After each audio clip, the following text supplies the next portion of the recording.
దానికి ఏదైనా ప్రోగ్రాం చేద్దాం. ఇప్పుడు మొన్న ఒకటేసారి 2 లక్షల మంది వచ్చేసారు. 85,000 మనం దర్శనం చేయించాలి. 2 లక్షల మంది ఏం చేయాలి? అక్కడ గొడవ, ధర్నాలు ఇవన్నీ జరుగుతూ ఉండేవి. ఒక్కొక్కటి సాల్వ్ చేసుకుంటూ పోదాం. మనం అంతకన్నా ఎక్కువ దర్శనం చేయించలేము. ప్రొవిజన్ లేదు మనకి అక్కడ. అది మీకు ఏమైనా ఉంటే మాట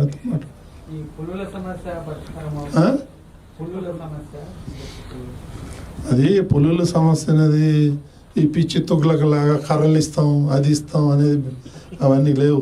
ఆ సిస్టమ్ అంతా పోయింది. అర్థమైందా? గ్రూపులుగా పంపించడమే. ఆ పులుల్ని ఏం చేయాలి? ఫెన్షన్ వేద్దామంటే ఈ అటవీ శాఖ వాళ్ళు ఒప్పుకోరు. అయితే వన్యమృగాలు రాత్రిపూట ఫ్రీగా తిరగాలి, మీరు యూ కెనాట్. ఇవన్నీ ఇబ్బందులు ఉన్నాయడ. లేకపోతే వైర్ ఫెన్షన్ వేసేస్తే బ్రహ్మాండంగా పోవచ్చు మనం. సో వాళ్ళు ఒప్పుకోరు. ఫారెస్ట్ డిపార్ట్మెంట్ వాళ్ళు ఒప్పుకోవట్లేదు.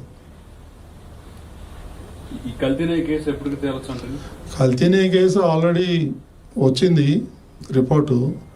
గవర్నమెంట్ ఏం చేస్తుందో చూద్దాం.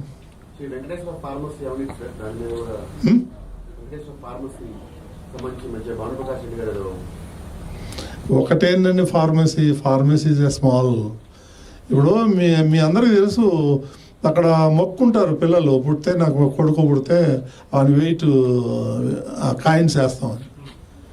అందులో కూడా 100-200 కోట్లు తినేశారు. ఇదే కరుణాకర్ రెడ్డి. లెక్క లేదు. పోరాడుతున్నాం, నోటీస్ ఇచ్చాం మననే. అట నేను ఏదేంటంటే ఈ కరుణాకర్ రెడ్డి నాస్తికుడు, అది క్రిస్టియను, ఆయనకి భక్తి భయం కానీ భక్తి కానీ లేదు. ఆయనకి ఇష్టం. ఎట్లా మాట్లాడాడండి అప్పుడు గతంలో? పేపర్ కటింగ్స్ ఉన్నాయి మా దగ్గర. ఆ నల్లరాయి చెప్పులతో కొట్టండి, చెప్పులు దండ వేయండి. వెంకటేశ్వర స్వామిని మన దరిద్రం కాకపోతే వాడిని 2 సార్లు టీటీడీ చైర్మన్ చేశారు. ఎట్లా ఉంటుంది? ఇంకా అప్పులు వేషం వేసుకున్నట్టు వేసుకొని బొట్టు పెట్టుకొని నీతి మాటలు మాట్లాడు చేసేదన్నీ దొంగ పనులే. గత ప్రభుత్వంలో కొండపైకి అక్రమంగా మందు బాటిల్ కానీ ఇతర మద్యం అనుమతి లేకుండా కూడా చాలా తీసుకెళ్ళినటువంటి ఆనవాళ్ళు కూడా ఉన్నాయి.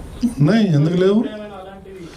ఇప్పుడైతే బాగా చెక్ చేస్తున్నాము. ఏదైనా ఒకటి ఆరపోతే పోవచ్చు, మనకు తెలీదు. బట్ మాత్రం యాక్షన్ మాత్రం చాలా సీరియస్గా ఉంటుంది. అందులో మాత్రం ఏమాత్రం ఇది లేదు.